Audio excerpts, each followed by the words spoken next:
Presiden ke-6 Susilo Bambang Yudhoyono baru saja menerbitkan buku dengan judul yang secara terang-terangan menyinggung Presiden Jokowi. Pilpres 2024 dan Cawe-Cawe Presiden Jokowi merupakan buku hasil perundungan dan pemikiran SBY terkait pernyataan Jokowi yang akan cawe-cawe demi bangsa dan negara.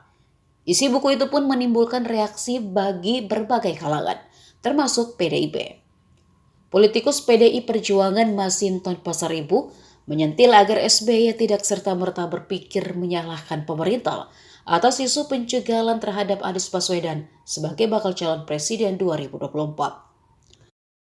Sebab dalam bukunya yang baru dirilis, SBY menyebut orang nomor satu di Indonesia itu tak ingin Anies menjadi capres. Masinton meminta agar tak menyalahkan pemerintah apabila Anies Baswedan gagal maju dalam Pilpres 2024.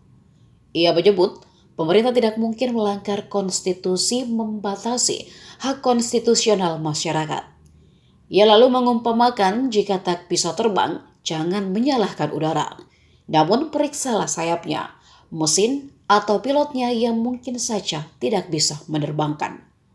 Masinton menjelaskan, syarat untuk mengusung capres adalah harus memenuhi ambang batas pencalonan atau presidential threshold 20%. Dan itu sudah dipenuhi Anies Baswedan sebagai tiketnya maju Pilpres.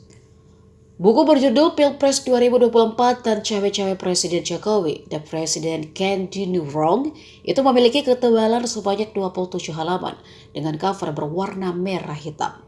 Buku yang turut bisa dibaca oleh publik melalui versi digital ini berisikan tentang fokus SBY terhadap pemilihan presiden 2024 mendatang.